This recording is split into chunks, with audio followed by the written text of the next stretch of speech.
All right, now it's time to talk some Cincinnati Bengals here on the show. Our guest is standing by. His name is Paul Dehner Jr., and he does a tremendous job of covering the Cincinnati Bengals for The Athletic. He's done it for a long time. Paul, how's it going? Thanks for making some time, man. What's going on? How we doing? Doing good, doing good. Let's jump right into it here. Obviously, the news of the week is, of course, Ja'Marr Chase and his suspension, and he's going to be missing for the Cincinnati Bengals here in this game against the New England Patriots. I guess I just want to take you back in time a little bit to when this video came out and what your instant reaction was to the video, because, Ja'Marr Chase is a player that, maybe he's ran a little bit hot in the past. He's been a little bit feisty, or maybe gets in some scuffles here and there, but something like this was completely, out of character. He's always shown that he's a good teammate, a good player, done good things off the field there as well. So this was kind of out of the norm, certainly, for Ja'Marr Chase. What was your reaction when you saw the video? Yeah, I mean, that he did it. Right. That especially we had just kind of come out of the locker room where Ja'Marr denied doing it. And so you're thinking, okay, maybe it's just Jalen Ramsey being kind of a punk, because Jalen Ramsey can be kind of a punk. Sure. So maybe that was part of it. And so then you see, okay, well, he just kind of completely lied to us about that. But I thought, exactly what you said, is that this is not who Ja'Marr has kind of been. I mean, we've sort of talked about him, and it's kind of been the story of the year with Ja'Marr Chase, is that he has been a guy that has really grown in terms of his maturity, and he's kind of become more of a leader and doing the right things. Whereas before, after a game, you just waited. Is Ja'Marr going to pop off? Right. What's he going to do out there? And he's had plenty of things that have happened on the football field over early portions of his career that have been a little unhinged. He runs hot as an emotional player, like you said. And so it felt like, though, that those days were kind of behind him. And so for this to kind of be this thing, my reaction was, oh, that's really unfortunate, because it's gonna mar so much of what he has done right over the course of time, as he's kind of grown from this really, this very young, immature in a lot of ways kid when he showed up in Cincinnati to somebody who they put up front as like, this is the example. This is right. Who we want everybody to be here. And so my thought was, man, this is no one's going to really care that he's made those strides anymore. And that's kind of unfortunate. And the second part to that is kind of how Zach would handle it. And obviously Zach talked to you guys yesterday, and this is a guy in Zach Taylor that has always gone to bat for Ja'Marr Chase, and rightfully so. I think probably as a head coach, you should always do that with your best players. I think he understands to some degree where his bread's buttered, right? The last thing he wants to do is kind of get on Ja'Marr Chase's bad side. But I wasn't surprised at all with how Zach handled it. Again, it was a mistake. Can't do it, can't happen. He's going to pay the price, but I don't think people should crucify him for this decision. What was kind of your guys' response there during that press conference as far as how Zach handled the situation? Yeah, I mean, I thought he handled it really well. Yeah. That's a tough spot for a head coach to be in. Yeah. But I guess he's used to having to be put in tough spots and kind of speak for other people. Yeah. But I thought, the point was right. It was, he did this thing. He's going to have to live with that. It was a mistake. Like, we all make mistakes. I make mistakes. But I'm going to stand here and vouch for a guy who, over the course of time, has consistently done things the right way, to the point that we put him up there as truly the example of what we want everyone to follow here on this team. And I think just being honest about that, and honestly, like, not being afraid to say, I'm upset by the fact that this thing keeps going on. You know what I mean? Was even better to be like, it needs to be clear how wrong he feels like any vilification of Ja'Marr would be, other than, this is just a bad decision that this guy made in the heat of the battle. I certainly connect with it from a, like, parent's perspective. Yeah. And not from a like when your kid does something wrong, but from when you do something wrong, even as a parent. And it's not necessarily about like you're doing everything you can to try to be a good parent, to try to do things the right way. And then things get crazy and your kids drive you nuts. And in a moment you say something or that you shouldn't have said or whatever. But it's about then going back and then providing the example of like, look, this was a mistake.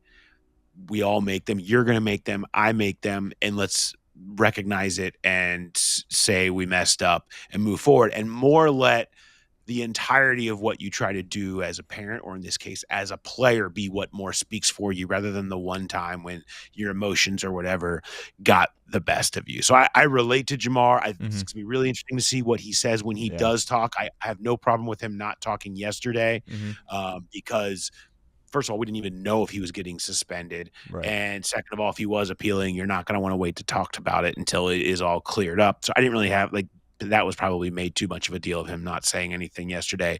But I am curious to hear what he has to say next time he comes out, and especially in relation to what Zach said. Let's talk about the offensive line here. I'm putting off the defense for as long as I can, but certainly Please. the offensive what's line. left to say? Right. And what's left to say about the defense at this point? Like that's much. what it is. Right. But the offensive line obviously was a big topic of discussion coming into the year and certainly in training camp there as well. Early on, Burrow goes down. People are talking about it. And the defense has kind of taken away a lot of that conversation, right? Because the defense has been so bad. And I thought the offensive line, when Joe Flacco took over, certainly was making some strides, some steps in the right direction. And I think they started the game against Pittsburgh playing really well. You went down the field, you scored a touchdown.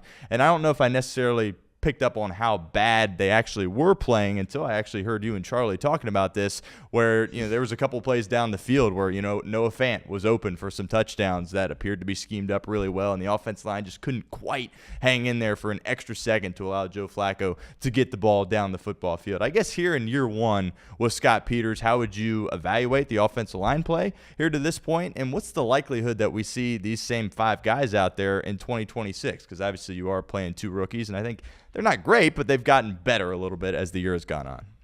Yeah, I think that they've done enough. And when you consider that you have two rookies at guard, I think they've actually acquitted themselves pretty well once they got through the bumps and kind of got to Joe Flacco, helping them out more. I mean, Flacco and the way they've run offense, one, the run game has improved. And the offensive line deserves a ton of credit for that. I mean, they have been a huge reason why they've finally been able to find some holes for Chase Brown.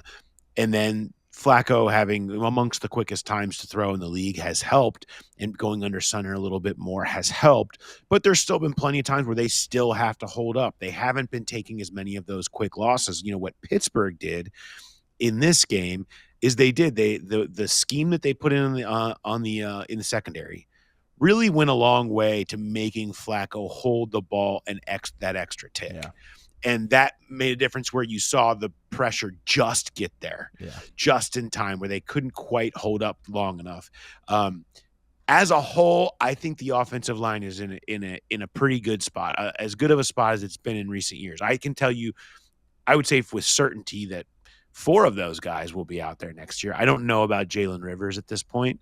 I think he's been serviceable, and he deserves credit to be part of this group that has come together.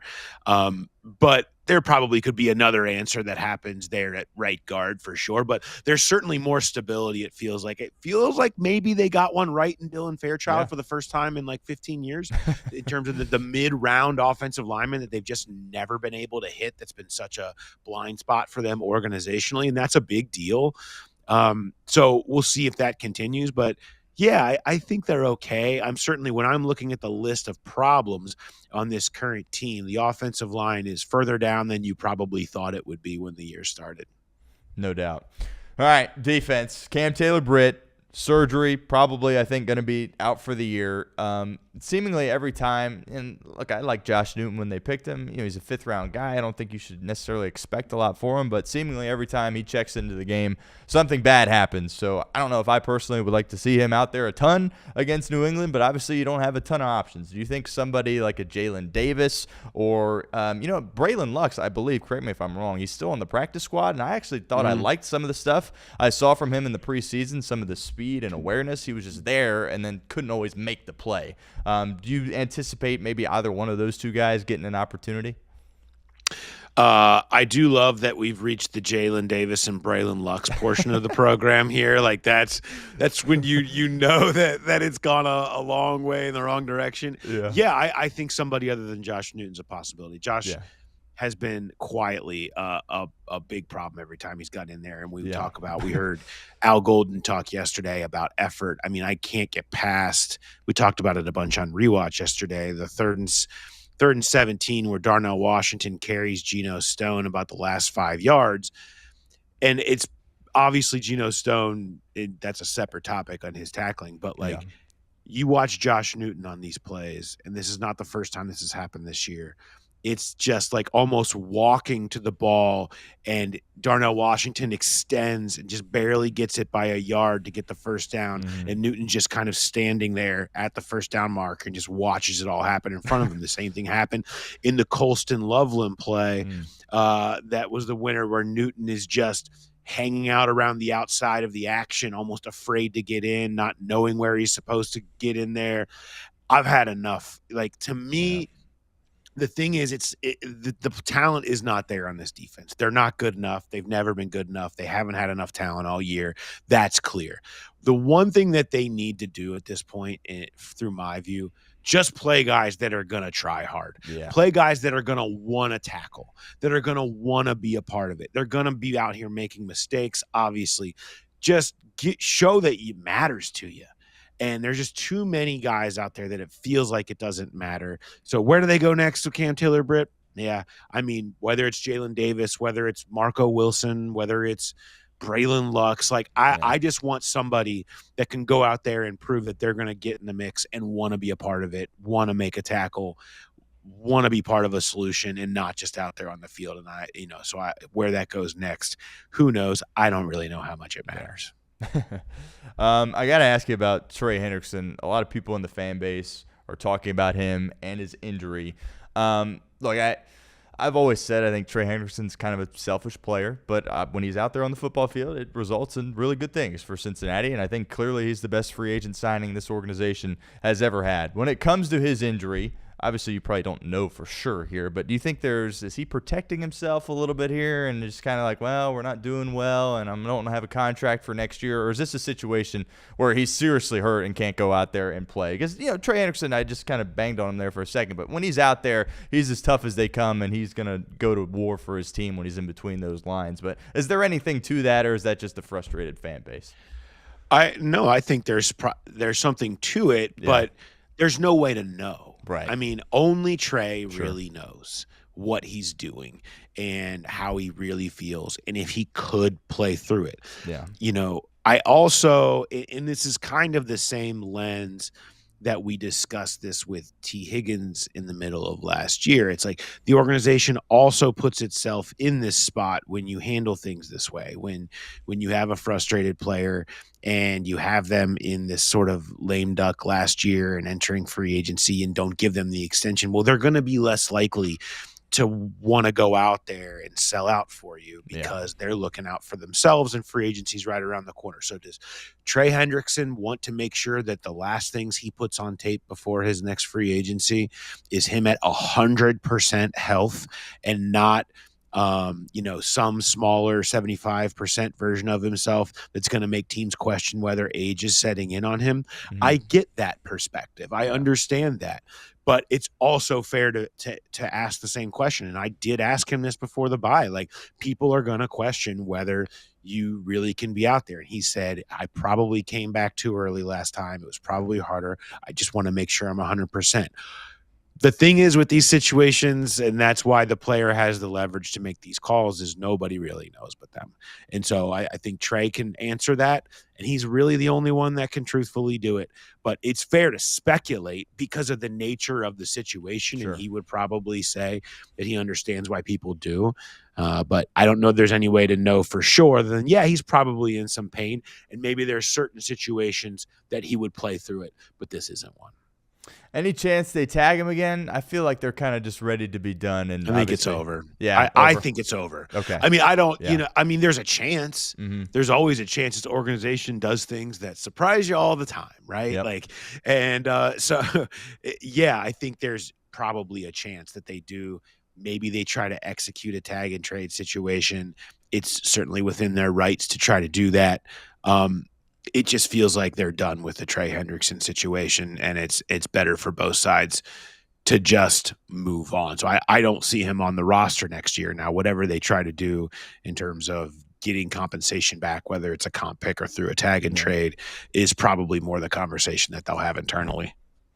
Paul Dehner Jr. joining us live here from The Athletic for a couple of more minutes. Obviously, when you look at the defense, everybody that has a hand in the defense, every player that graces the playing field for the defense, coaches, ownership, all deserve blame. There's two players that come to mind for me, Barrett Carter probably and Geno Stone. Obviously, Carter is a rookie, but Geno Stone, it's just week after week, and he continues to get mass snaps and have opportunities and just simply does not deliver. I think a lot of people were wondering, like, what is Tyson Anderson not doing in practice to prove that he can go out there and play? Zach talked about this week where it's like, well, it's not just tackling. It's, understanding the defense and all that comes with that. But Tyson Anderson's been here for a while now. Shouldn't he understand the defense? What's your take on that? Obviously, we all love him as a special teamer, but it says a lot if the coaching staff doesn't even trust him to put him in the game on defense. Well, it says they made a mistake in the depth of the room then. Yeah. I mean, if you don't have somebody that you think understands the defense well enough to execute it at a similar level as Geno Stone can, then you didn't do a good enough job filling out that room. And we know that's the case. They didn't do a good enough job filling out that room. I think that's what it is. I think they feel like Geno Stone can keep them in the right calls, in the right places, and communicate enough to keep the explosives from happening. And they're just having to live with his tackling deficiencies at this point. I don't know. Can you give him another pay cut? Can they do that now? Midway through? Again? I mean, it's just everything in the way that the safety room has been handled this year has been mind-blowing. I mean, it's just every decision is confusing, and you're just out here tolerating it at this point. But that's, this goes back to the effort thing that I talked about earlier. Like, I just want to, you can't go out there and not try to actually bring somebody down. And that's what is happening. There's no willingness to go out there to do it from him. To me, that would count more. It's like, what does it matter anymore? Like, it's all going wrong anyway. So try anybody else, try something else. Their actions are speaking louder than any words can. I mean, they would make the move because it's obvious what's happening out there on the field. They would make that move if they felt like it was something that they could count on. They really believed in Tyson. Obviously they don't. It's kind of funny because we saw Pittsburgh from the first time these two teams play basically remake their safety room. Yeah. I mean, they have all new pieces back there. It wasn't going well. Their pass defense was atrocious. There's blown assignments and guys weren't getting it done. So they went out and moved people around. They acquired people. And the Bengals have just stayed the course, and it stayed bad. And I thought that was kind of an interesting dichotomy to watch how those teams adjusted to things that were going wrong a month later. You talked about this a couple of weeks ago with Mo. It kind of feels like for the first time this year, Duke Tobin really finds himself in the crosshairs. Obviously, he doesn't talk to you guys during the year, and usually Zach gets all the criticism, but now people are like, these players, they aren't very good. I guess my question to you is, do you have a feel for how much say Zach Taylor has in the drafting process? Because I think some people would say, well, that seems like a Zach Taylor pick or an Al Golden pick. Or is this a situation where Duke Tobin fully is calling the shots on draft night? What's your kind of take on that? Yeah, I mean, he's calling the shots. Yeah. Now, he wants the shots to come from a place of, cohesion. He wants it to feel like everybody's on board with a pick. It's the core of what his philosophy has been in the small scouting staff that he obviously takes a lot of heat for. Is he just wants the guys that have the right voices to everybody to be on board, and the coaching staff should be a part of that. He doesn't want to feel like the personnel department is heaping people onto a coaching staff that doesn't believe in the guy. And then you're kind of, swimming uphill the whole time, or running uphill the whole time. Excuse me, mixing my metaphors there. But you have that as the kind of core tenet of what he's doing. So yeah, the coaches have a say. He wants them to get the guys they want. He is ultimately the one that makes the decision on who is the guy that everyone wants the most. These are his calls. He has the ability to trump people in the room. He does trump people in the room. And now there are times when other people's voices can come in and weigh in as well. But inevitably, yeah, I mean, I think Duke has to wear the picks. They all do. And Zach has a lot of say in what he's looking for. And so does Al. But inevitably, Duke has to wear the picks. He has to be the one who's like, these are my players. These are the ones that I've brought in. This is the strategy I've had in the draft, in free agency, you know, even more so, where Duke and the personnel department, these are their guys. These are their decisions. This is how they went out and tried to fulfill what the coaches are saying that they need. And so I think, yeah, this is everyone's recognizing the players aren't good enough. The team is not good enough. How is the defense not fixed yet? And it's clear now more than ever that so much of that directs back to Duke. Burrow, you play him or you sit him? If he can play, and not compromise himself either in terms of re-injury, which I don't know how much that would be the case, or inability to truly move to protect himself back there as he normally does. If either of those things are like, well, it's not quite, you know, you're going to have to play with some deficiencies here where he's not totally going to be able to move the way he wants to, I don't play him. There's no reason to. But if he goes out there and he's 90% of his movement self and he could do all the things he normally does for the most part, and he wants to play, let him play. Play your guy. He's your quarterback. He should play and start building towards what's next and go try to win some games. Like I don't have a problem with that. The only problem I have, if there's a feeling that like, okay, you could be jeopardizing his ability to keep himself safe out there for any number of reasons. To me, that's it. This is a doctor decision. Doctor, I want to know what the doctors say. Tell me if there is any way that he is putting himself more at risk than he normally would be going on a football field. And that's the answer to your question, much more than it is a philosophical thing. I think if he can do that, he should play. Totally agree. And final question for you, Paul. I've defended Zach Taylor for a long time. Sometimes it gets difficult to do it, but my way of thinking is you just paid T, you just paid Jamar, you got Joe. Keep the head coach rolling, and we'll try this thing again next year. A lot of people call me crazy for saying that. What's your take? Obviously, there's still a lot of games to be played. He can't lose out. They've got to win a couple of games here, and they obviously can't quit on the team. But is running it back with Zach Taylor the worst thing in the world, or is it a time to make a decision as far as going in a different direction at head coach? Yeah, I mean, I don't think it's the worst thing in the world. But I think there's going to be a long conversation about the state of everything. Because the bottom line is like he's going to get credit for this offense. We'll give him credit for the offense. Like they have kept it afloat with Joe Flacco. They've had maybe the best offense in football since he got here. And he deserves credit for that. The same way they gave him credit for what he did when Burrow got hurt and Jake Browning played back in 2023. What the offense has been, he's consistently put out top offenses. Okay, like you get credit for that. But at some point, you have to be responsible for this defense. And we can sit here and say it's the players, but you don't usually get to do the second defensive coordinator hire. Now, it was Lou Anarumo. Okay, new coach needs to come in. Is this now on Al Golden, or is Al Golden basically saying the same things Lou Anarumo did? These players are bad. I can't go make bad players play good. That's not how any of this works. And so if that's the case, then yeah, maybe you just say, okay, let's live with the growing pains of this past year.